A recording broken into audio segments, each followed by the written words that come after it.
आज का टॉपिक है नार्कोटिक्स। ये टर्म्स हम लोगों ने बहुत सुना होगा नार्कोटिक्स, बट है क्या नहीं पता। जैसे कि हमारे इंडिया में खासकर हम लॉ जो कर रहे हैं स्टूडेंट्स, कहीं ना कहीं एनडीपीएस एक्ट को जरूर कहीं ना कहीं पढ़ेंगे। तो इस एक्ट का नाम ही है narcotic drugs and psychotropic substances act 1985। तो इसमें टर्म आ रहा है नार्कोटिक्स।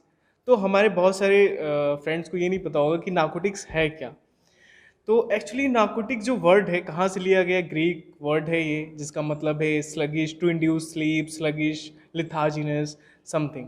तो जो डेफिनेटली एनडीपीएस एक्ट बनाया गया है, ये क्यों बनाया गया है? क्योंकि ड्रग्स किसी भी कंट्री के लिए उसको यूथ अगर कंज्यूम कर रहा है तो वो कहीं भी अच्छा नहीं होगा उसके प्रोग्रेस के लिए, उसके डेवलपमेंट के लिए।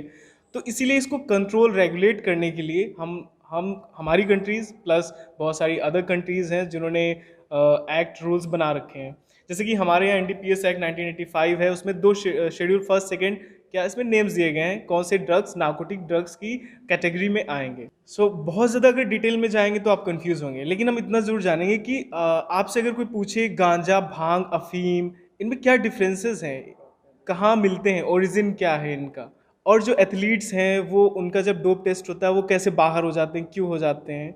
तो इन सबको समझने के लिए आपको एटलीस्ट नार्कोटिक्स का एक बेसिक सा आइडिया होना चाहिए, आई गेस। तो हम बहुत ज़्यादा थॉरली स्टडी नहीं करेंगे, लेकिन एक क्लासिफिकेशन है जिसको आपको कुछ ना कुछ वर्ड्स को याद ही करना पड़ेगा, कुछ साइंटिफिक वर्ड्स हैं, क्योंकि उनका कोई ऑल्टरनेटिव या सब्स्टिट्यूशन नहीं है। जैसे कि हम पहली बात करते हैं, जैसे कि ये नार्कोटिक ड्रग्स हैं तो इनके सेल्स, परचेज या फिर पोजीशन पे क्या है, रिस्ट्रिक्शंस लगे हुए हैं, जो कि आपको एनडीपीएस एक्ट पढ़ने से पता चलेगा। अगर आप इनके पोजीशन या सेल्स परचेज करते हुए एक्सपोर्ट इंपोर्ट पकड़े गए तो आपको इम्प्रिजनमेंट तो होगा ही, डेफिनेटली होगा, प्लस आपको अच्छी खासी पेनाल्टी फाइनेंशियल भी लगेगी। इसलिए be aware of these drugs. और जब ये ड्रग्स मिलते हैं, जैसे कि ऐसा नहीं कि आपको अगर कोई सस्पेक्टेड ड्रग लग रहा है कि कोई नार्कोटिक ड्रग्स है, तो प्लीज़ उसको आप पहली बात स्निफ नहीं करेंगे, आप उसको बिल्कुल भी टेस्ट नहीं करेंगे, और प्रॉब्ली आपको टच भी नहीं करना चाहिए। You must inform the higher authority और something who is authorise to inspect that. अब जैसे आपको ये जानना जरूरी है कि कौन से हैबिट फॉर्मिंग ड्रग्स हैं और कौन से एडिक्टिव ड्रग्स हैं जो आपको एडिक्ट बनाते हैं। जैसे ये हैबिट फॉर्मिंग ड्रग्स आप जानते हैं, टी है, कॉफ़ी है, सिगरेट है, और बेसिकली ये क्या है, हैबिट फॉर्मिंग ड्रग्स है। लेकिन वहीं अगर हम आप सभी जानते हैं अफीम, जिसे हम क्या कहते हैं, मॉर्फिन और ओपियम के जो डेरिवेटिव्स हैं, ये सब क्या है, आपको एडिक्ट बनाते हैं। जैसे कि इनको आप नहीं लेंगे तो आपको बहुत सारे कॉन्सिक्वेंसेस फेस करने पड़ेंगे, जिसे हम क्या बोलते हैं, बेसिकली विड्रॉल सिंड्रोम। तो ये विड्रॉल सिंड्रोम्स क्या है और ड्रग टॉलरेंस क्या है, तो इसको समझना पड़ेगा हमें। और हमें ये भी समझना होगा कि ये जो ड्रग्स हैं, नार्कोटिक ड्रग्स हैं, ये क्राइम को कैसे इंक्रीज करते हैं। जैसे कि आप अगर ड्रग नहीं ले रहे हैं, आप अपने कॉन्शियसनेस में हैं, तो आप ऐसे मोस्टली आप क्राइम नहीं करने जा रहे। लेकिन जब आप इन ड्रग्स को कंज्यूम करते हैं तो क्या होता है, आप अपने परसेप्शन को, आप अपने कॉन्शियसनेस को खो देते हैं। तो क्या होता है, इनके इफेक्ट में क्या होता है, आप कोई ना कोई क्राइम कमिट कर सकते हो। जैसे कि एलएसडी वगैरह है, एलएसडी भी एक ड्रग है, बेसिकली हर किसी को पता होता है, भले इसका फॉर्मूला या आई मीन साइंटिफिकली उसका नॉलेज ना हो, लेकिन एलएसडी हर कोई जानता है। तो एलएसडी क्या है, आपको बिल्कुल एकदम परसेप्शन वगैरह चेंज कर देता है, ड्रास्टिक चेंजेस होते हैं। तो ऐसा होता है कि इसमें बहुत सारी थेरीज, हम ज़्यादा नहीं जाएंगे, लेकिन इतना पता होना चाहिए कि ये क्राइम को क्या कर सकते हैं, इंक्रीज कर सकते हैं, क्योंकि आप अपने आप को खो देते हैं, आप अपनी पर्सनैलिटी को।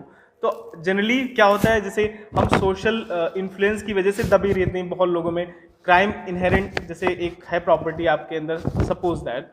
तो क्या होता है कि वैसे तो आप एजुकेशन की वजह से, सोसाइटी की वजह से क्या होता है, वो पर्सन क्राइम कमिट नहीं करता, लेकिन इन ड्रग्स के इन्फ्लुएंस में क्या होता है, अपने आप को खो देता है और वो क्राइम कमिट कर सकता है। सो बहुत सारी थेरीज हैं, इसमें हम नहीं जाएंगे, लेकिन बेसिकली ये ड्रग्स को कंट्रोल करने का रीज़न ही यही है कि एक तो आपको फिजिकली लॉस होता है, मेंटल लॉस होता है, प्लस सोसाइटी को जो एडवर्स इफेक्ट्स है ना, उनको भी फेस करना पड़ता है। और सेकेंडली चीज़ आपको ये भी पता होना चाहिए कि ये जो ड्रग्स हैं कौन से प्लांट ओरिजिन हैं, कौन से सिंथेटिक ड्रग्स हैं, और कौन से लेबॉर्ट्री मीन सिंथेटिक ड्रग्स हैं, और कौन से ड्रग्स डिज़ाइनर ड्रग्स हैं। बहुत सारी कैटेगरीज हैं। तो प्लांट, अगर प्लांट ओरिजिन है तो हमारे इंडिया में कहाँ कहाँ पे ये पाए जाते हैं और कहाँ से इनको कैसे रेगुलेट किया जाता है, तो इन चीज़ों के बारे में भी एक बेसिक सा नॉलेज होना चाहिए। जैसे कि हमें पता है कि ओपिएट वगैरह के लिए लाइसेंसिंग के थ्रू ही इनको कल्टीवेट किया जा सकता है, गवर्नमेंट इनको रेगुलेट कंट्रोल करती है। और हमारे जो पड़ोसी नेबरिंग कंट्रीज है ना, वहाँ पे भी बहुत अच्छा खासा कल्टीवेशन होता है। जैसे कि आपको पता होगा golden crescent and golden triangle, ये टर्म्स आपने सुने होंगे, क्या है golden crescent and golden triangle? Definitely एक लॉ के स्टूडेंट ने तो सुना ही होगा, आई जस्ट एक्सपेक्ट इट। तो इन सब चीज़ों को जानने के लिए आप नेक्स्ट वीडियो देखिए, थोड़ा सा डिटेल्ड होगा, बहुत ज़्यादा नहीं, but I will try to make you understand it somewhere. Thank you so much.